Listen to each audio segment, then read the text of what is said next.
Dober dan, dobro jutro in lepo pozdravljeni v mesecu novembru na prvi virtualni kavi v tem mesecu. Sicer smo na začetku videli filmček KPMG, ampak jaz žal nisem ujela zvoka, tako da upam, da ste ga vsi ostali, sicer ga lahko pa na koncu še enkrat zavrtimo reklamni filmček našega podpornika za mesec november. Torej, za nami je nekako 6 dobrih mesecev negotove situacije, bi lahko rekli na en način tudi krize, in podjetja se sprašujejo, kaj jih čaka v naslednjih mesecih in kako preživeti naslednje negotovo obdobje. O tem se bova danes pogovarjala z mojim današnjim gostom, to je doktor Srečko Devjak, svetovalec za upravljanje s tveganji v bankah in podjetjih v podjetju Bisnode. Srečko, lepo pozdravljeni. Dober dan. Lepo pozdravljeni, in kot sem na začetku povedala, nekako 6 mesecev, dobrih 6 mesecev negotove situacije, še naprej izgleda precej negotova. Kaj se po vaših ugotovitvah dogaja v tem času s podjetji?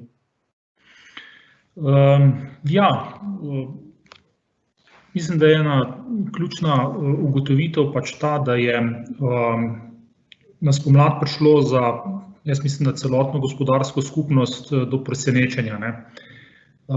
Pojavil se je koronavirus, za katerega mislim, da smo vsi nekako računali, da se v Sloveniji pa le ne more pojaviti, da je to nek virus, ki se je pojavil na Kitajskem, da je to neka oddaljena lokacija in da v bistvu to do Slovenije ne more priti. Da ne more priti do Evrope, mislim pa tudi, da si noben ni predstavljal, da lahko ima ta virus večji vpliv na delovanje gospodarstva. Tako da ravno zaradi tega momenta presenečenja, jaz mislim, da je, bom rekel, virus in pač seveda posledično korona kriza gospodarstvo pač presenetila. In presenetila je gospodarstvo kot celoto, se pravi tako podjetja, kot tudi banke, kot tudi druge pač gospodarske panoge, ki so pa seveda med seboj v neki povezavi, v neki harmoniji, če ni motenj, če ni šokov, ne, kot je recimo ta koronavirus, ne. Tako da jaz mislim, da pravzaprav neka ugotovitev danes, če pogledamo čas za nazaj, je, da seveda noben si ni predstavljal, da bo ta virus imel vpliv na gospodarstvo, drugič noben si ni predstavljal, da bi lahko bil ta vpliv toliko časa. In jaz mislim, da gospodarstvo se zdaj zaveda dejstva, da je koronavirus prišel, da je korona kriza nastopila. Mislim pa, da na nek način še vedno vsi gospodarski subjekti z neko stopnjo previdnosti spremljajo, kaj se dogaja okrog njih.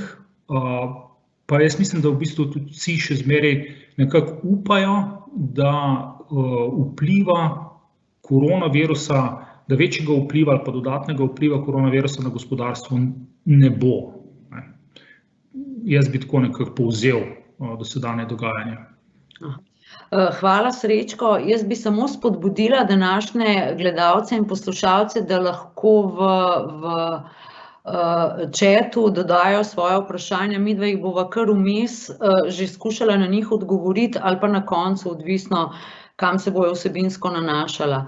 Ampak zdaj podjetja nekako niso pričakovala takega zastoja gospodarstva, vsaj v nekaterih industrijah, je pa po naših ugotovitvah državna pomoč kar dovolj hitro prišla. Zdaj za naprej se nekako ne ve, ali bo ta pomoč države še mogoča. Tako da, kako bodo podjetja sploh preživela brez pomoči države?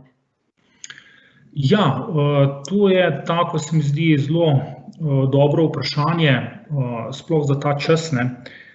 Jaz mislim, da je bila državna pomoč ena taka zelo dobra gesta države, da stopi nasproti gospodarstvu, da gospodarstvu pomaga, da ga nekako podpre v najtežjih časih, v času velikega presenečenja, če lahko tako rečem, ker noben tega ni pričakoval, tako kot smo se prej pogovarjali.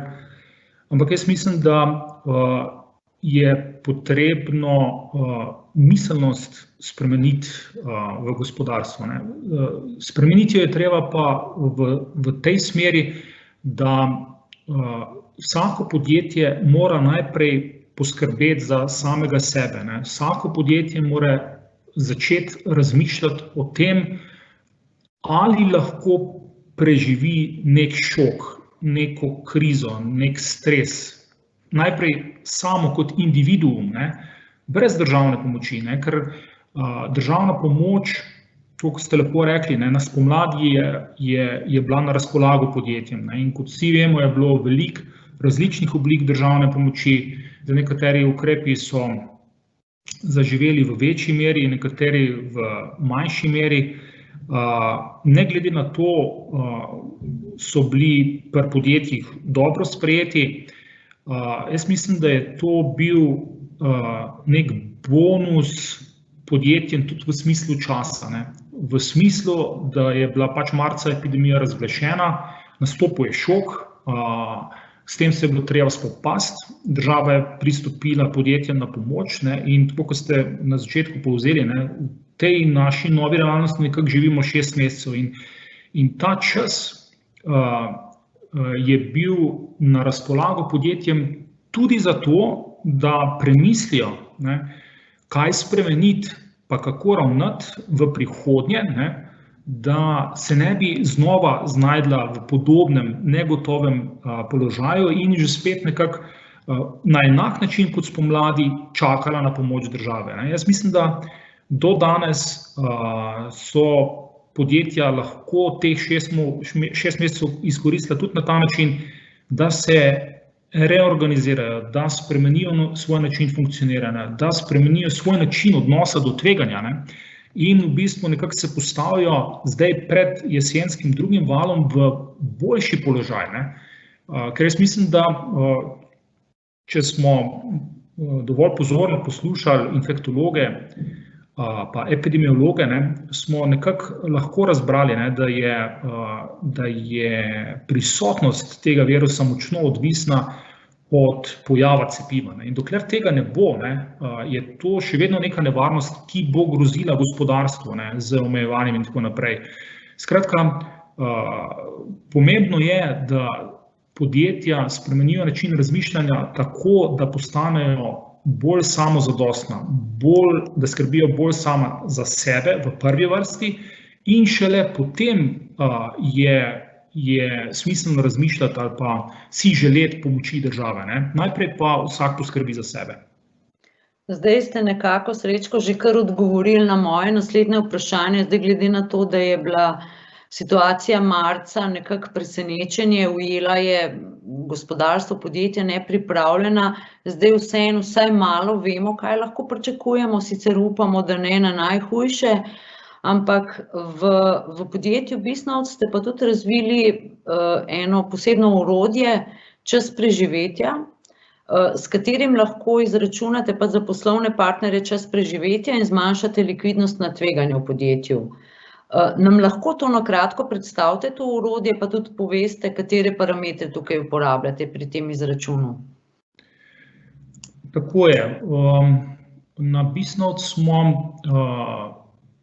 razvili novo orodje za pomoč pri sprejemanju poslovnih odločitev v času negotovosti. In sicer smo imeli prvenstveno v mislih okolje, s kakšnim smo se soočali spomladi.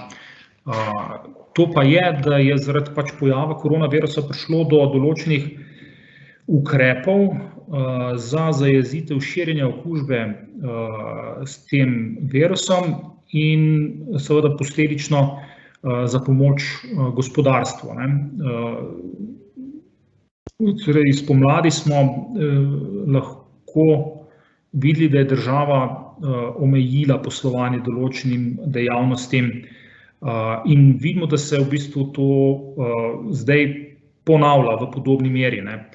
No in mi smo to izkušnjo nekako poskušali vključiti v to orodje na način, da to orodje nekako izmeri, v kakšni likvidnostni kondiciji podjetja so, če jih gledamo sama kot taka, se pravi podjetje kot individuum. No in to orodje smo mi poimenovali čas preživetja podjetja v času gospodarske krize, ne. Se pravi, zelo pomemben aspekt je, da govorimo o poslovanju podjetja v času gospodarske krize, ne, ker je ta način funkcioniranja podjetij, kot smo do zdaj pač v poslovni javnosti ali pa kot je poslovna javnost zdaj že sama lahko ugotovila, način funkcioniranja v času krize je drugačen od načina funkcioniranja oziroma poslovanja v mirnodobnem, nestresnem, nekriznem času. In seveda v tej luči smo mi to naše orodje čas preživetja definirali na naslednji način oziroma rezultat nam pove naslednje, ne. Rezultat nam pove število dni, ki ga podjetje lahko preživi v času gospodarske krize s pomočjo svojih lastnih likvidnostnih sredstev na zalogi, če se zgodi tak scenarij, da je prodaja podjetja na trgu omejena ali pa mogoče popolnoma onemogočena, ne. Podobno kot smo to videli v spomladanskem času pri nekaterih dejavnostih, podobno kot to vidimo zdaj v okviru drugega vala, že spet pri podobnih ali pa istih dejavnostih. In potrebno je poudariti tukaj, da to, kar sem ravnokar povedal, ne apliciramo mi samo na dejavnosti, ki so bile dejansko prizadete v prvem valu ali pa tudi zdaj v drugem valu, ne. Mi smo to logiko poskušali razširiti, posplošiti. Mi smo poskušali prav vsako podjetje pa vsako dejavnost postaviti v enako situacijo, kot so jo spomladi doživela, pa kot jo zdaj doživljajo nekatere panoge, ki ne smejo opravljati dejavnosti, ki ne smejo poslovati zaradi pač ukrepov v povezavi s preprečevanjem širjenja koronavirusa, ker je bila naša logika oziroma naš način razmišljanja je bil, da seveda to, kar se je v prvem valu pa zdaj dogajalo nekaterim izbranim dejavnostim, ne vsem, ne, nekaterim, naše mnenje je, da se tak ali pa podoben šok lahko že jutri, ne, pojavi drugim dejavnostim, ne, ki danes zaradi koronavirusa recimo sploh niso prizadete, ne. In jaz mislim, da je to nek tak kvaliteten preizkus, če hočete, tudi za dejavnosti, ki zdaj ne trpijo zaradi posledic koronavirusa, ne. Se pravi, v kako dobri finančni oziroma likvidnostni kondiciji pa smo mi, ne, kako dobro smo pripravljeni, kako dobro lahko odreagiramo jutri, če nas nekaj takega prizadene jutri, ne. No in kot rečeno, podatek je število dni, koliko dni lahko podjetje preživi v takih razmerah. Zdaj, če pogledava, Srečko, mogoče kar konkreten izračun za naše slovensko gospodarstvo, vi ste te izračune naredili, mogoče kar za letošnje leto, za četrtletja pa do konca leta, do kakšnega izračuna, do kakšnih številk ste v bistvu s tem orodjem prišli? A bo do konca leta nekako trend tak, kot je bil spomladi, od marca do junija?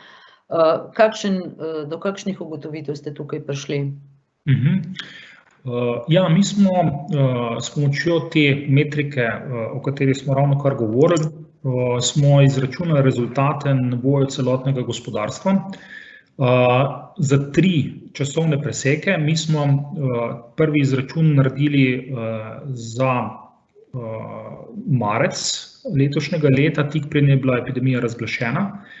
Potem smo ta izračun ponovili za časovni presek konec septembra letošnjega leta, na pragu jeseni, in pa naredili smo projekcijo za konec decembra letošnjega leta.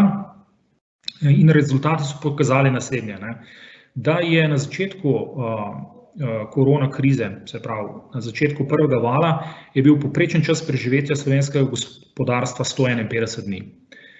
Potem konec septembra se je čas preživetja, povprečen čas preživetja se je zmanjšal in sicer je znašal 105 dni. Projekcije za konec decembra pa kažejo, da se bo povprečen čas preživetja še dodatno zmanjšal, pričakujemo na 94 dni. Zdaj, tukaj je potrebno dodati še to, da v bistvu tale izračun na konec septembra letošnjega leta nekako je dinamiziran izračun in upošteva dejansko doseženo, realizirano gospodarsko aktivnost v državi v letošnjem letu.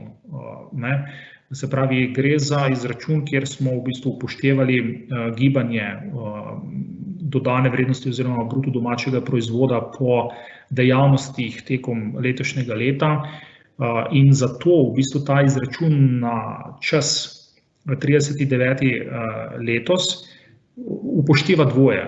Po eni strani upošteva dejstvo, da je bilo tretje četrtletje ugodno za gospodarstvo, prisotnost koronavirusa je bila nizka, pa tudi učinek na gospodarstvo je bil majhen in smo bili priča pač gospodarski prosperiteti.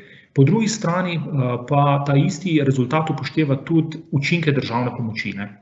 Zato je ta rezultat 105 dni na konec septembra tak, kot tudi to odziva in če državne pomoči ne bi bilo, smo lahko prepričani, da bi bil rezultat slabši. Zdaj, ta projekcija do konca leta 2020 je pa pravzaprav narejena v predpostavki, da državne pomoči ne bo. In je to neka slika, in tudi vidite iz rezultata. Če gledate recimo marc pa september, če primerjate, vidite, da je prišlo do upada iz 151 na 105 dni, to je 30% upad. Ta upad v bistvu, ni do konca decembra po eni strani več toliko izrazit, seveda, ker so tudi drugi makroekonomski učinki tle prisotni, ampak na nek način se je pa treba zavedati, da pravzaprav ravno zato, ker je državna pomoč negotova, pač tega ne moramo upoštevati v tem rezultatu in nismo upoštevali. Zdaj bi pa mogoče šla kar, dobili smo 2 vprašanja naših gledalcev. Najprej, ste opazili kakšne razlike pri času preživetja v določenih industrijah, pa mogoče tukaj ne bi šla na kakšno turizem ali pa hotelirstvo, ker tle je pač so verjetno številke zelo nizke, glede na to, da je praktično nedelujoča industrija v nekem časovnem okvirju. A ste opazili kakšne razlike pri času preživetja, če gledamo različne industrije? Ja, odgovor je pritrdilen, se pravi, časi preživetja po industrijah so različni. Zdaj, različni so iz večjih razlogov. Po eni strani so seveda odvisni od tega, kot ste že vi povedali, se pravi, v kolikšni meri so se državni ukrepi nanašali na poslovanje ali pa v kolikšni meri so državni ukrepi omejevali poslovanje posameznih dejavnosti. Zdaj, po drugi strani pa je pomemben vidik tudi sam način ali pa, če temu rečem, politika upravljanja z obratnimi sredstvi, ne toliko znotraj posamičnih podjetij, ampak bolj kot neka praksa na nivoju panoge kot celote. Recimo, zdaj, kolikšen je obseg recimo določenih kategorij, ne vem, denarja na računu, tekom leta, tekom tega prodajnega cikla, kolikšna je količina zalog, kolikšen je obseg terjatev do kupcev in pač s tem povezane prakse. Gre za določen način razmišljanja, ki je integriran v bilance podjetja. In pač gre za neke prakse, ki se jih podjetja poslužujejo in seveda to ima tudi pomemben učinek na to, kolikšen je čas preživetja, dajmo reči, posamezne panoge. Ker, kot vsi vemo, za določeno panogo je lahko čisto običajno, da ima, ne vem, govorim na pamet, veliko denarja na računu, ne vem, za drugo panogo pa to čisto neobičajno, ne, ali pa, ne vem, terjatev do kupcev, ali pa zalog, ali pa pač česarkoli drugega, ne. Tako da treba se zavedati, ne, da v bistvu ti rezultati, čas preživetja v veliki meri pokažejo tudi to, kakšno prakso pri upravljanju z obratnimi sredstvi podjetja uporabljajo, ne. In ja, določene panoge so bile bolj prizadete, določene manj, nekatere ste že vi izpostavili, recimo manj prizadete panoge, če gledamo likvidnostno, ne, so bile finančna dejavnost, ne, iz čisto razumljivega razloga, ne, ker takrat, ko se pojavi kriza, je seveda negotovost, s katero se sooča v bistvu finančna industrija, še večja kot tista, s katero se sooča realni sektor, ne, zaradi tega, ker finančna industrija ne ve, kako bo to vplivalo na posamezne panoge, na posamezna podjetja in v bistvu so plasmaji pol toliko bolj negotovi, ne. Zato je vedno tukaj neka dodatna stopnja zadržanosti čisto običajna in recimo to je en tak primer industrije, ko je likvidnostno pač boljš kot vse druge panoge, recimo, ne. So pa še druge panoge, ki so pač, rekel, na nek način, na katere je bil učinek manj boleč, oziroma ko so dosegle celo nek progres, ne vem, IT dejavnost, ne vem, pa še kaj drugega, recimo, ne. Še eno vprašanje bova vzela, potem bomo pa šli na malo bolj podrobno analizo članov MČEM poslovne skupnosti. Še eno vprašanje imava, ko govorite o preživetju države in gospodarskih panog, ali imate morda tudi kakšne primerjave izračunov za gospodarstva sosednjih držav, če ste podobne izračune delali tudi za kakšne sosednje države? Ja, podobne izračune smo naredili tudi za določene sosednje države in rezultati so na nek način zelo podobni, ne. In se mi zdi, da je to čisto nekako logična ugotovitev, ker govorimo o istem sprožilcu krize, s katero se soočamo, ne. No, to so pa izzivi dela od doma, bova rekla, ne? Tako, ja. Ja. Bom še tole pojasnil, ne, se pravi, koronavirus je pač sprožilec krize v tem času in ta je isti v vseh državah.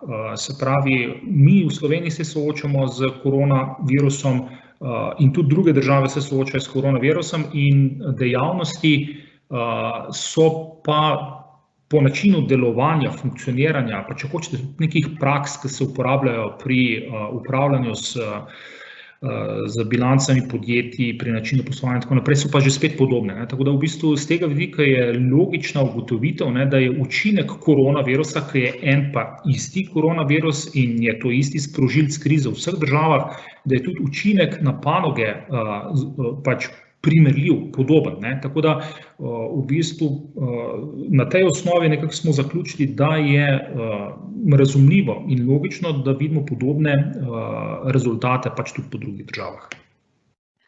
No, zdaj pa bi mogoče kar šla na analizo, ki ste jo delali med člani MČEM poslovne skupnosti. V raziskavo ste verjetno zajeli vse člane. Kakšen je pa povprečen čas preživetja naših podjetij in če nam malo predstavite tole prezentacijo, ki jo vidimo? Ja, tako je. Mi smo za potrebe tega današnjega pogovora analizirali čas preživetja vaših članov. V analizo smo vključili vse vaše člane in seveda posledično tudi vse dejavnosti, ki so zastopane preko vaših članov v tej analizi. Mi, rekel, za razliko od tega, kar smo se prej pogovarjali, nismo šli izračunavati povprečnega časa preživetja za vašo skupnost, ampak smo to analizo pripravili bolj na nivoju posamičnih panog. Iz enega logičnega razloga, ker če gledate celotno gospodarstvo, je pravzaprav ima neko strukturo, dajmo reči, podjetij, ki so pač iz celotnega teritorija Slovenije, ki so iz pač seveda vseh dejavnosti, ki so različnih velikosti in tako naprej. In v bistvu vaši člani so pa le nekateri od njih, in v bistvu v tej luči v bistvu taka neposredna primerjava niti ni logična, niti ni mogoča. Je pa smiselna seveda analiza po posameznih dejavnostih, pa mogoče potem posledično primerjava s povprečjem gospodarstva, torej vsake posamične dejavnosti s povprečjem za celotno gospodarstvo, kot nam prikazuje tale graf. In tlele v bistvu na nek način lepo vidimo, da so recimo dejavnosti C, I in tako naprej so podpovprečne glede na nivo povprečnega časa preživetja za celotno gospodarstvo. Na drugi strani pa seveda nekatere dejavnosti, ki so pa nadpovprečne, recimo dejavnost F, gradbeništvo, K, finančne dejavnosti, kot najbolj pomembna predstavnika, če lahko tako rečem, z vidika generatorja bruto domačega proizvoda. In ja, zdaj, če pogledamo recimo eden izmed najnižjih sektorjev, glede na rezultat je sektor I, tega smo se že prej dotaknili, se pravi, gre za gostinsko dejavnost in seveda glede na izkušnje, do katerih smo prišli že spomladi, lahko razumemo, da je tudi pač za prihodnje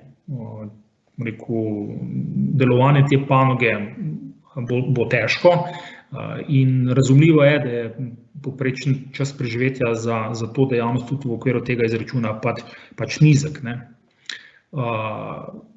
Na drugi strani pa recimo, če gledamo dejavnost F kot gradbeništvo, dejavnost K je finančna dejavnost. O tej sem že prej govoril, zakaj je likvidnost v tej dejavnosti večja, tudi večja glede na povprečje. Zdaj, gradbena dejavnost F je pa po drugi strani že spet, če to pogledamo, zakaj bi to lahko bilo tako visoko, je v bistvu na nek način že spet razumljivo, ker gre za dejavnost, ki nima stika z širokimi množicami kupcev, uporabnikov, tako kot je gostinstvo, ki je njegova osnovna dejavnost s tem, da se srečuje z velikim številom ljudi, da nudi svoje storitve velikemu številu ljudi isti čas v istem prostoru pač in tako naprej. Za gradbeništvo to ni značilno. Za gradbeništvo je značilno neka oblika pač individualnega dela, lahko tudi od zunaj na prostem in tako naprej, pač se ne srečuje z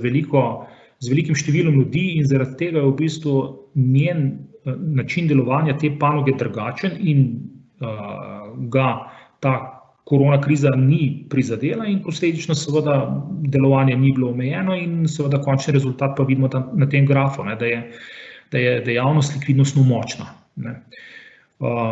Tako da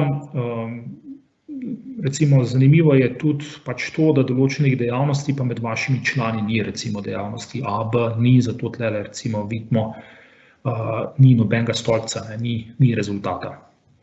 Ste mogoče to čisto kot zanimivost, ko ste kaj delali kakšno analizo za sosednje države, za letalsko industrijo, ki je tudi zelo prizadeta, pa žal pač mi trenutno Slovenija nima svoje letalske družbe, imamo sicer letališče, ki je frekventno, kolikor pač je v teh razmerah, mogoče za letalsko industrijo, če imate kakšen podatek? Ja, zdaj, to je zelo dober primer, in ja, gre za industrijo, ki je bila tudi precej prizadeta, že v okviru prvega vala korona krize. Zdaj, ta dejavnost je v bistvu tako specifična, tako kot ste povedali lepo, pač v Sloveniji nimamo letalske družbe. Zdaj, v nekih drugih državah, recimo, so to pač posamična individualna podjetja, skratka ne gre za neko, panogo, kjer bi bilo veliko reprezentantov noter, ne. Zdaj, običajno je to en reprezentant, ne. Zdaj, če gledate recimo na Hrvaškem, en reprezentant, ne. Če gledate Srbijo, en reprezentant, ne. In v bistvu temu se poskušamo nekako izogniti, ne, da bi v okviru takih in podobnih analiz, kot jih imamo danes pred sabo, pa ko se o tem pogovarjamo, ko to komentiramo, da bi nekako prikazovali rezultate, ki jih je moč povezati z posamičnim podjetjem, ne. Tega v takih dogodkih ne počnemo, ker nekako se nam ne zdi, da je to smiselno ali pa primerno. Zdaj, če govorimo o povečanju likvidnosti, kako v dani situaciji, se pravi v neki krizni situaciji, lahko podjetje poveča svojo likvidnost? Kaj jim vi svetujete? Ja. Se pravi, tukaj obstaja nekaj možnosti, ne, kako lahko podjetja to storijo. Zdaj, generalno gledano pač obstajata dve možnosti, seveda, ne. Eno je interna možnost, druga je pa eksterna ali pa eksterne možnosti.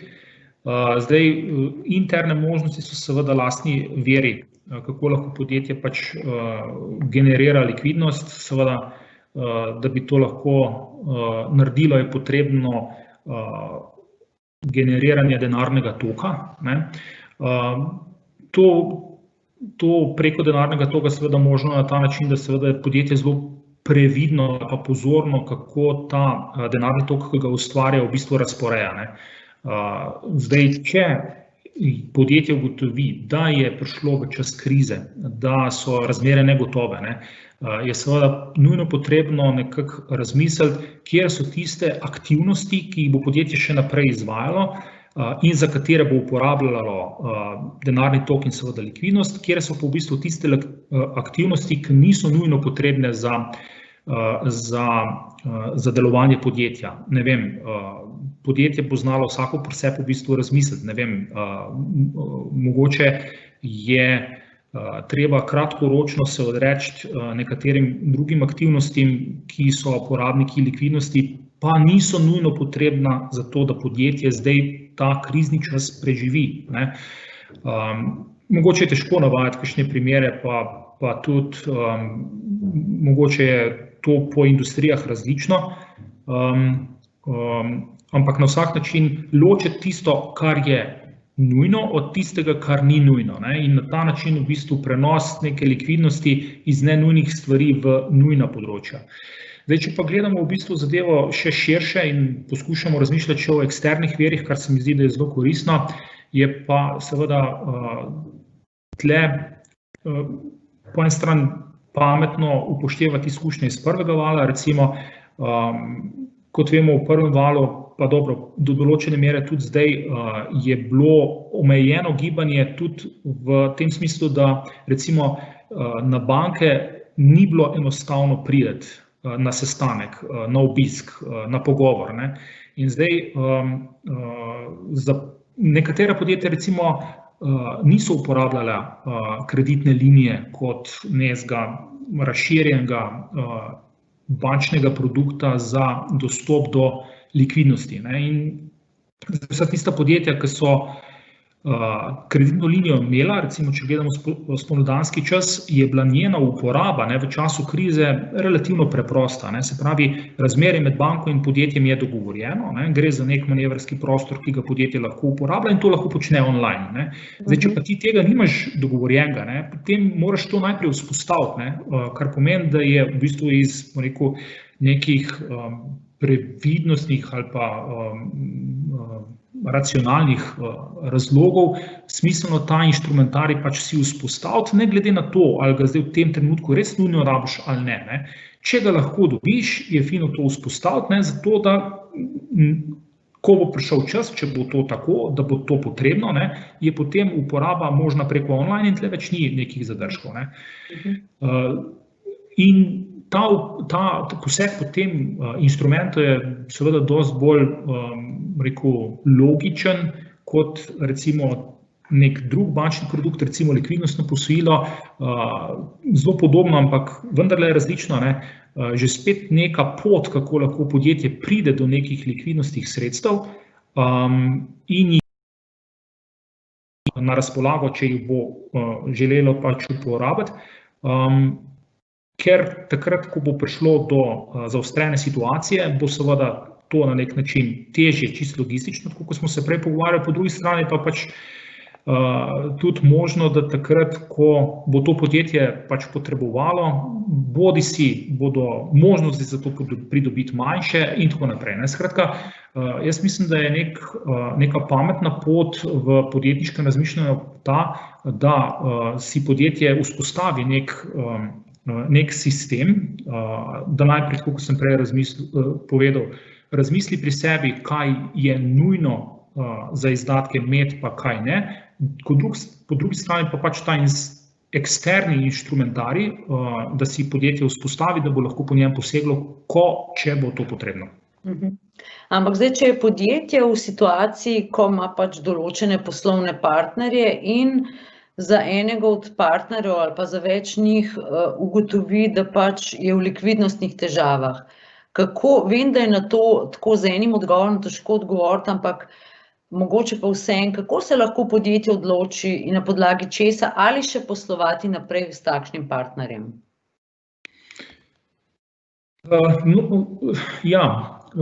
Zdaj, seveda, zato, da lahko podjetje začne o tem razmišljati, bo najprej moralo ugotoviti ali pa identificirati, kateri so tisti poslovni partnerji, pri katerih so likvidnostne težave nastopile. Tukaj v bistvu lahko govorimo o različnih stopnjah. Lahko govorimo o dejstvu, da so likvidnostne težave že dejansko prisotne pri poslovnem partnerju, lahko pa govorimo o tem, da so likvidnostne težave na vidiku, ampak še niso prisotne. Se mi zdi, da sta to dve različni situaciji in prej, ko smo se pogovarjali o tej naši Wisnout metriki, čas preživetja, naš namen je bil dejansko prav tukaj pomagati. Se pravi, pomagati z predikcijo, z oceno, z orodjem za identifikacijo poslovnih partnerjev, kjer se bodo likvidnostne težave predvidoma pojavile v prihodnosti. Z enim preprostim ciljem, da pač podjetje s to informacijo, kdo od njegovih poslovnih partnerjev bo predvidoma zašel v likvidnostne težave zdaj v času krize, da imajo podjetja to informacijo čim prej na razpolago. Zato, ker prej, ko jo imajo na razpolago, več manevrskega prostora je, več časa je in v tem času lahko podjetja naredijo določene svoje prilagoditve, se lahko na to pripravijo, ne vem, če je potrebno, poiščejo tudi druge poslovne partnerje in tako naprej. Ker če to podjetja ne storijo in seveda nekako počakajo do trenutka, ko likvidnostne težave že dejansko nastopijo, pol v bistvu več ni možna preventiva, pol je možna samo še kurativa. In v bistvu kurativa je vedno zahtevnejša, pa tudi dolgotrajnejša kot pač preventiva. In jaz mislim, da je to težji položaj. Zdaj pa, če odgovorim še na vaše vprašanje, kako lahko v bistvu podjetja to seveda se tega vprašanja lotijo. Jaz mislim, da če je podjetjem v interesu, da identificirajo likvidnostne težave pri svojih poslovnih partnerjih vnaprej, potem se bodo posluževala nekaterih od naslednjih ukrepov. Spremljala bodo, seveda, kaj se na nek način dogaja z finančno kondicijo njihovih poslovnih partnerjev. Zdaj, seveda, ker se o tem danes pogovarjamo tukaj na današnjem srečanju, je to lahko uporaba tega orodja čez preživetja. Predvsem zato izpostavljam to metriko, to orodje, ker je bilo razvito, dizajnirano za uporabo v času krize, v času stresa, ko veljajo druga pravila poslovanja, druga pravila igre, ne. Druga pot, kako lahko podjetje v bistvu še to, bom rekel, preventivno počnejo, je tako, da v bistvu prilagajajo svoje kreditne limite, ki jih imajo do teh poslovnih partnerjev, že spet vnaprej, ne.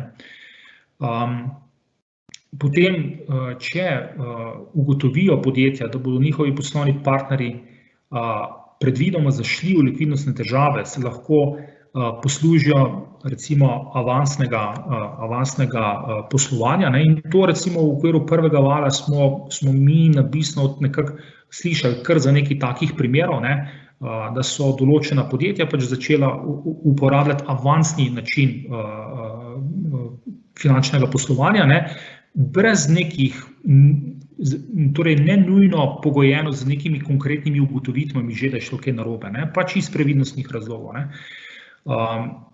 No, zdaj, seveda, če pa podjetja nekako po tej poti ne želijo iti ali pa ne grejo, ne, potem ostane tista druga pot, da, bom rekel, ugotoviš, kdaj so likvidnostne težave dejansko nastopile, ne. To jih bodo pa podjetja seveda ugotovila preko obnašanja svojih poslovnih partnerjev, način komunikacije, kdo je odziven, kdo ni odziven, zamude pri dobavi, zamude pri plačilu in tako naprej, ne, ampak kot rečeno, ne, to je pa že faza kurative, ne, in zato, če govorimo o fazi kurative, pa vemo, kakšni so tlele možni instrumenti, ne, na vsak način so zahtevnejši, pa tudi časovno pač bolj obremenjujoči.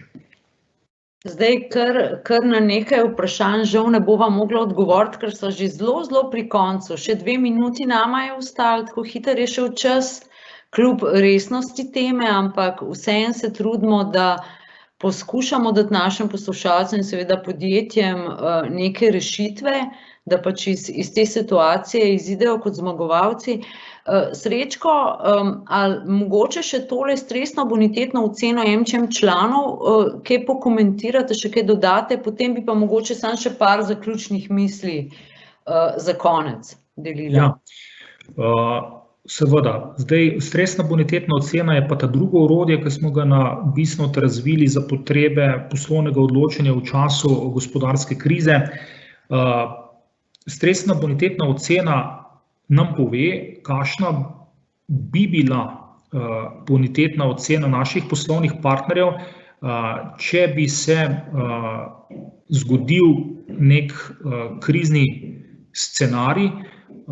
Mi smo za preračun uporabili izkušnjo iz leta 2008 pa tisto krizo za pomoč pri razmišljanju, kako lahko to vpliva na gospodarstvo danes. No, in tukaj se lepo vidi iz tega grafa, ne, da modri histogram je torej bonitetna ocena v nekriznem času, rdeča je pa stresna bonitetna ocena in lepo se vidi, da v bistvu v času krize se v največji meri zmanjša število podjetij, ki imajo najboljši rating, trojni A, ne. In se potem ta podjetja nekako premaknejo po bonitetni lestvici navzdol nekje v območje enojni A, trojni B, tako bonitetno oceno običajno ta podjetja dobijo. Zdaj, če se lahko na hitro še na naslednjo prosojnico premaknemo, bi v enem stavku želel pokomentirati takoje, kako se v bistvu prerazporedi število podjetij.